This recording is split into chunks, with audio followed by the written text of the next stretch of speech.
Welcome to the Navigating Cancer Together podcast. My name is Talea Dindy. I'm an 11-year cancer thriver, cancer doula, and owner of On the Other Side. I use my experience to help others get on the other side of cancer. Gaps between the guidance, emotional support, and education that are needed and what one receives can be huge. This podcast fills those gaps by sharing stories, resources, and information about all things related to cancer and wellness. I interview guests from all walks of life who are living with cancer, caregivers, and those who are thriving on the other side. Also, I talk with organizations, healthcare professionals, and experts in the health and wellness spaces who offer complementary and integrative care.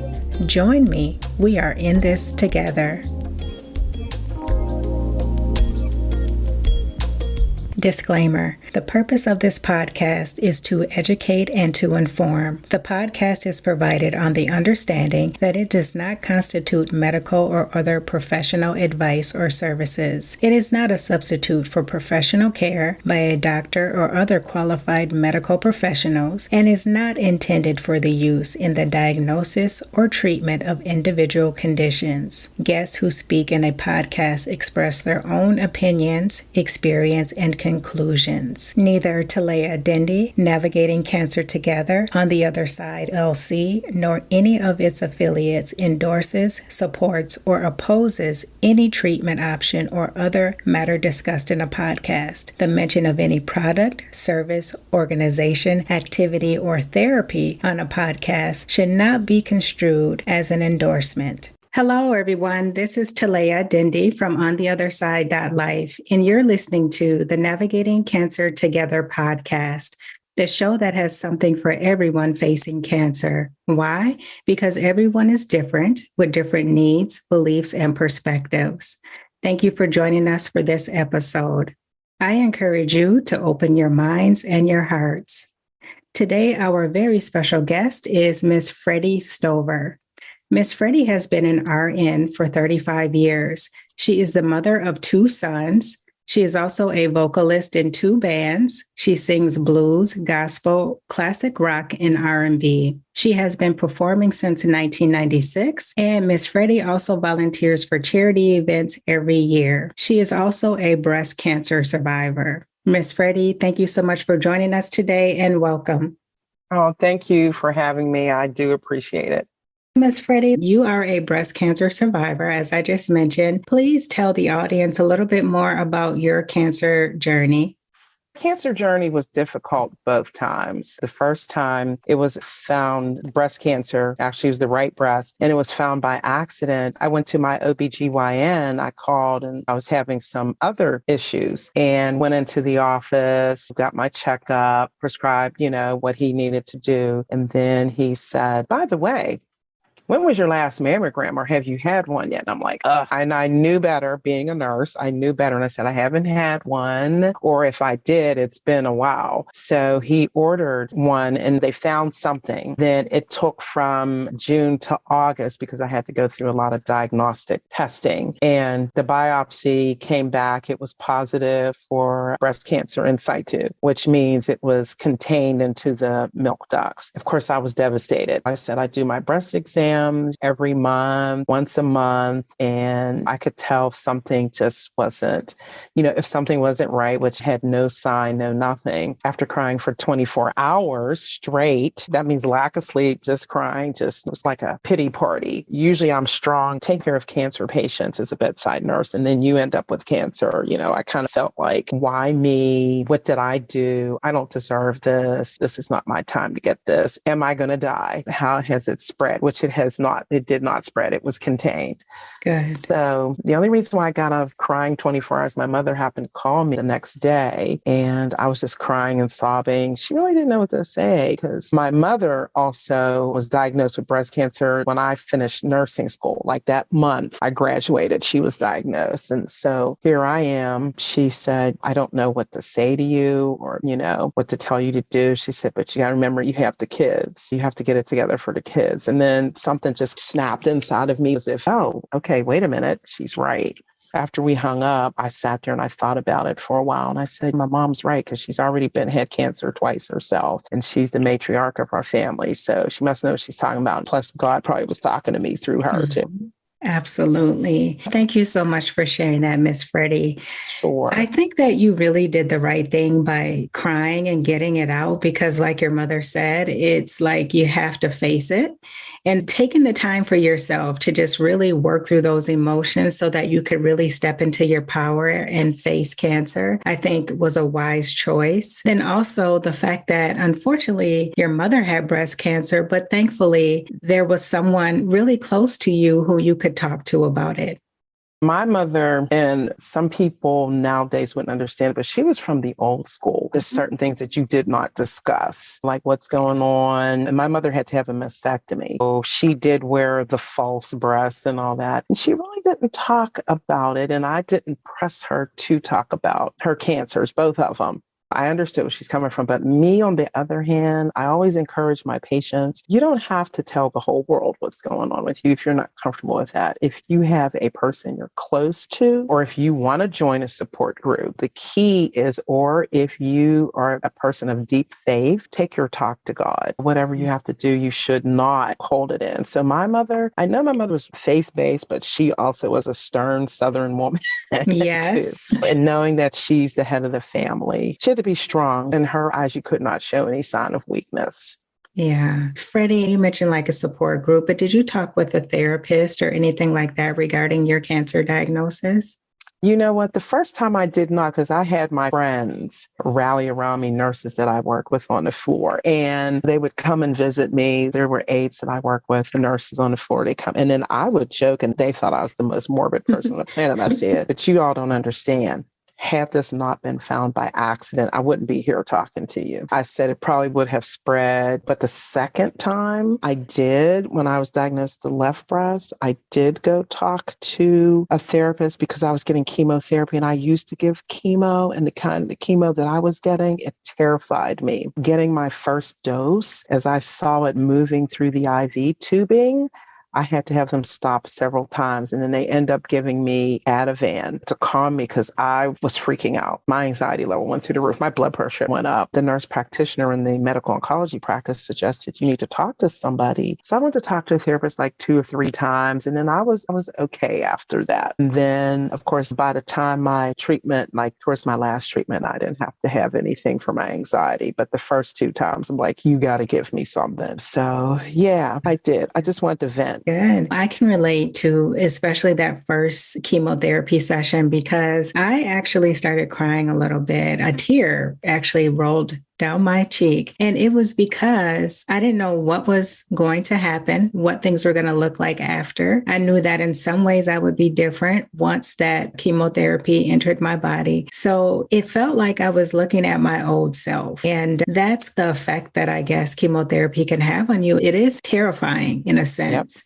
Yep. And I'm glad that you did speak with someone. So kudos to you for that. Thanks. Freddye, what is your passion as a cancer survivor? I could go either direction on that, but my passion is, and actually I'm doing it now because I'm an outpatient nurse in surgical oncology, concentrating on the pancreatic, colon, and rectal cancers. 90% of my job is talking on the phone. The other 10% is I'm in clinic once or twice a week. But I think my passion is developing a rapport and an understanding and a listening ear to our patients and not be all preachy. I can do as much patient education teaching, but at the end of the day, they only get maybe 40% of it because they got everything else going on in their life, probably their everyday life, their diagnosis, family, friends. So that's my passion, to be just as, I call it, down home as I can be. And I have to tell you, our patients do appreciate that because whenever my surgeon and my PA or one of the interns residents, they're like, so-and-so wants to say hi to you. And the surgeon, my attending, will come in and say, whatever you did, you helped that person, blah, blah, blah. And I said, that's what it's all about, because we don't know how long we're going to be on this earth. And I don't want to be that last person that patient talked to and they hang up and then, they drop dead, God forbid. They teach us not to, in nursing school, they did back in my day, not to get close to the patient, but you can't help it. You don't have to know about their life and their business, but you are getting to know the patient because number one, cancer is not normal. Number two, if you need surgery, that's not normal. And that's a scary thing. And some of the things I can relate to them. And I tell patients, I'm not comparing myself with you. I'm giving you a general comparison. I see it when I got the diagnosis, the big C. I was scared to death. I cried for 24 hours and I was angry and I was depressed and I did a full circle all over again. So that's my passion, and to learn. I'm still learning. I've been a nurse for 35 years. So I'm still learning. I'm still learning as I go. And that's where the music comes in, because I said, it's okay to go out there and sing a song. When I choose my song, because I make up the song list, it's me. And I tell my both bands, I said, I've got to do this as if it's my last time on earth. I said, somebody could be coming in here. They have issues and problems. They're depressed, they're angry, or they're sad. Something happened in their life. And I've got to make these people feel good, make them feel like each and every one of them is important. I've had people come up. We have patients that have seen me sing. They didn't know it was me. They didn't correlate the two till they saw me in clinic. And they're like, nobody spells their name like that. You wouldn't happen to know a Miss Freddye? And I smile and I chuckle. And I'm like, yeah, that's me. That's nice. You're able to connect with your patients in different ways, because a lot of times patients, they feel alone, they feel misunderstood. And you being able to make that connection, I'm sure, just means the world to them. You touched on your music a little bit. How did your music help you with your own personal cancer journeys?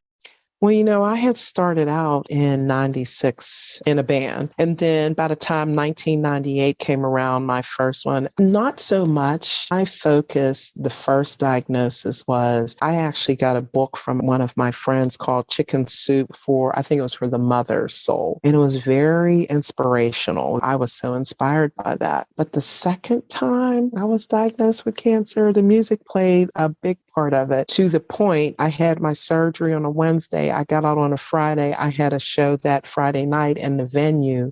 Wow. And my band said, you don't have to do this. You just had surgery. I said, I want to do it. I will never do anything like that again.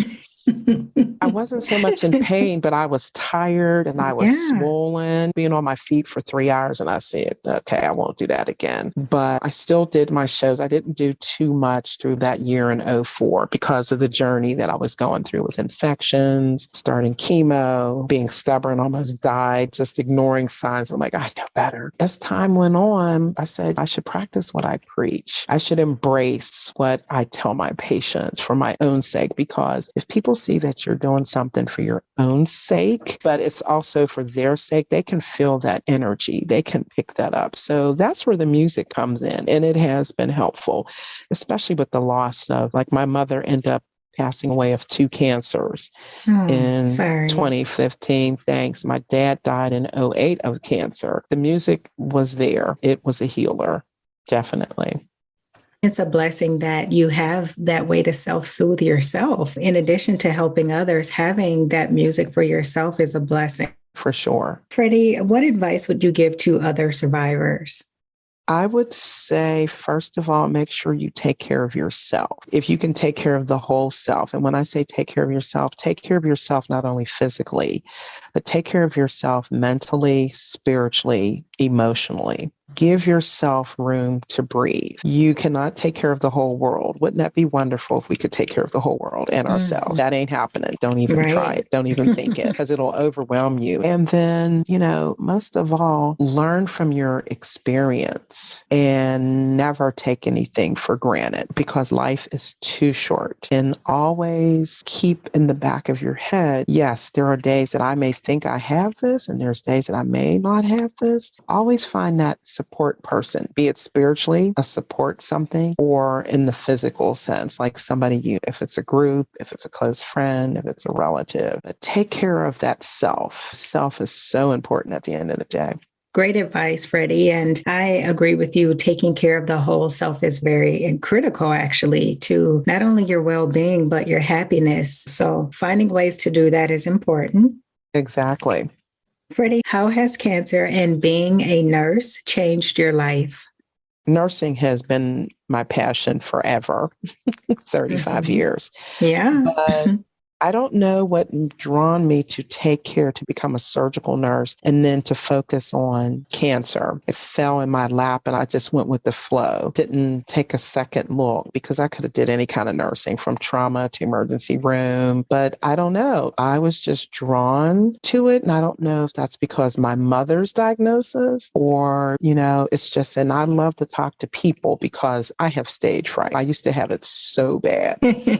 So bad. And I remember taking a speech class because this ties in when I was in college and I almost failed because I was shaking. But then when I'm talking to somebody, like face-to-face group that's going through cancer or some issue, it just flows. So one day I said, I love the surgical side of nursing and cancer is devastating. And then being a survivor twice myself, even though it's a different kind of cancer, I said, I can do this. And I tell my patients, I don't know everything. I said, I'll find somebody that knows whatever you're asking me and I don't know the answer. I said, I'm not going to pretend I do. I'm not going to be like just yakking away. I think with that, I'm a nurturer. So I want to, even if the patient has a bad diagnosis, at some point they're going to die. When, don't know. And I don't hold judgment against people, whether it's family, whatever. If you haven't talked to whoever in years, if that's what you want to do, you're going to have to make peace. That's on you. I can't tell you what to do. I think actually having the diagnosis that helped me to understand what my patients went through. Surgery, chemo, the mental health aspect of it, the physical aspect of it, getting infections, almost dying. So I think that has helped a lot, a whole lot. And it gave me a different outlook on how I'm supposed to approach my patients and to talk with my patients.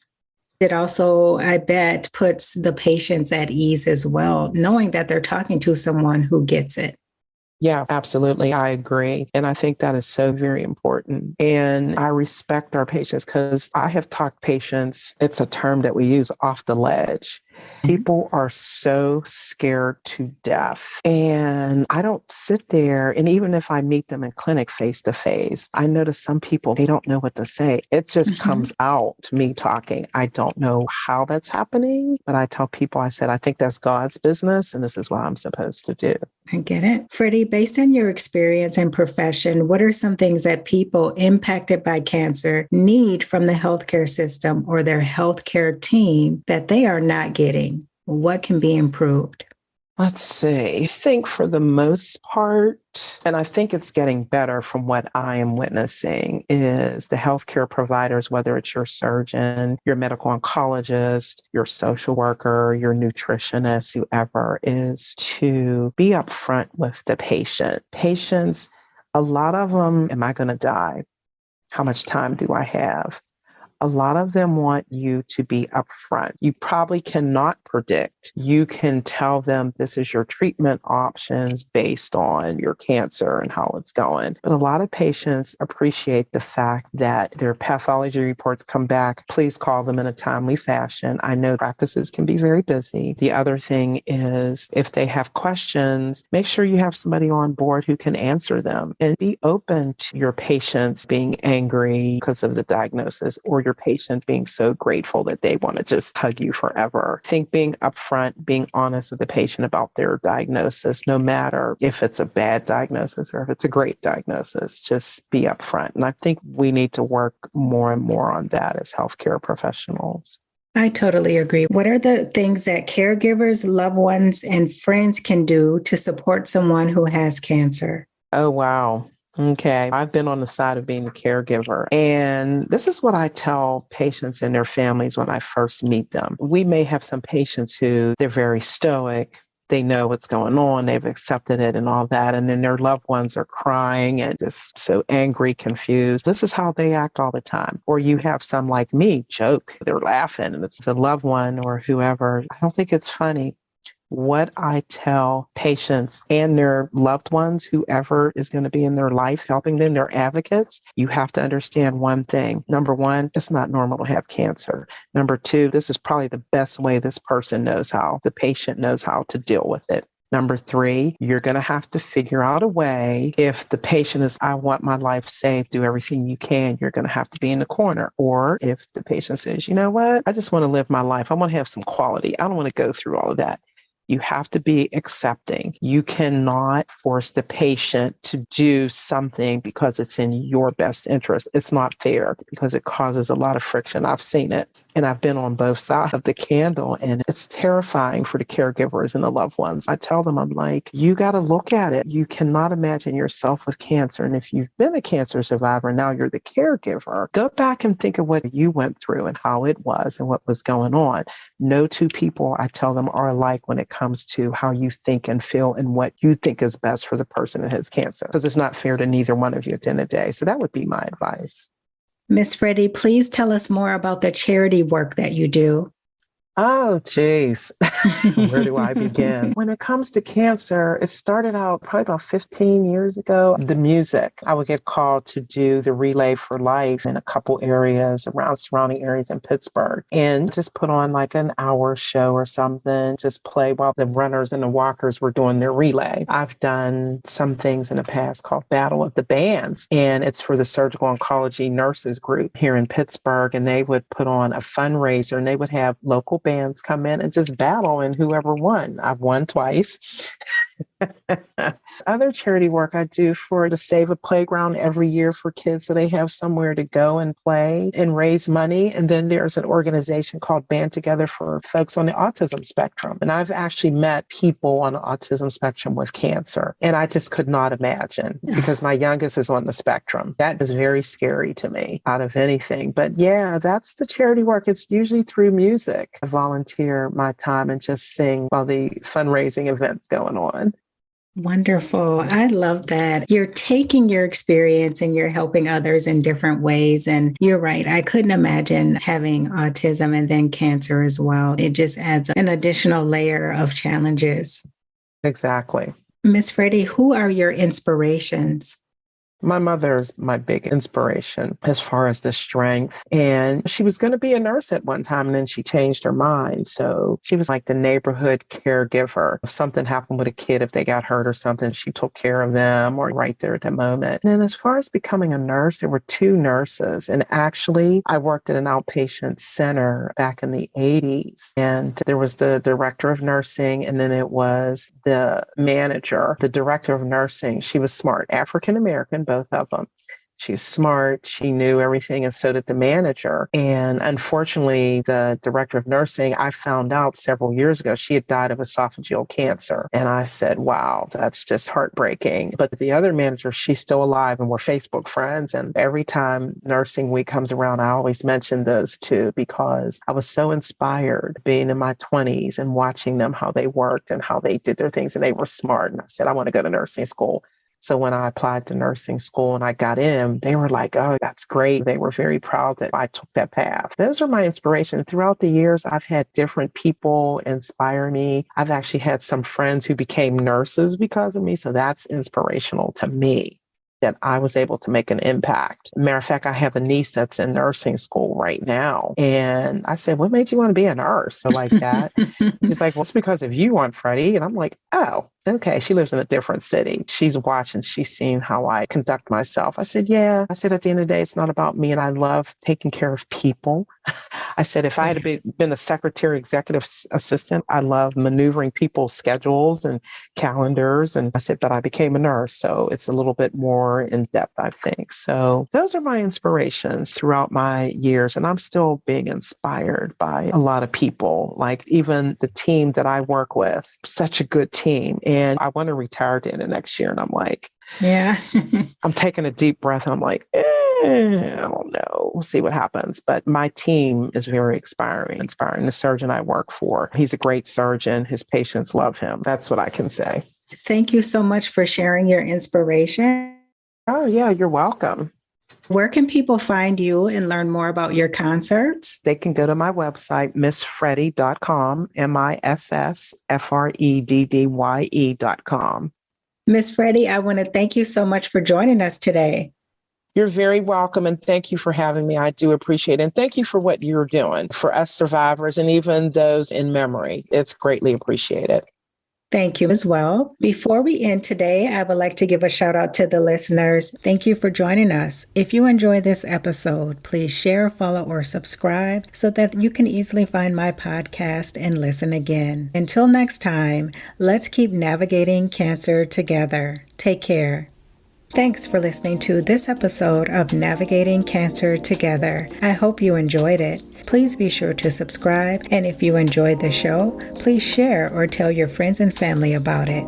For notes from the show and previous episodes, visit ontheotherside.life and check out the podcast section. I would love it if you joined us for the next episode. Talk to you soon.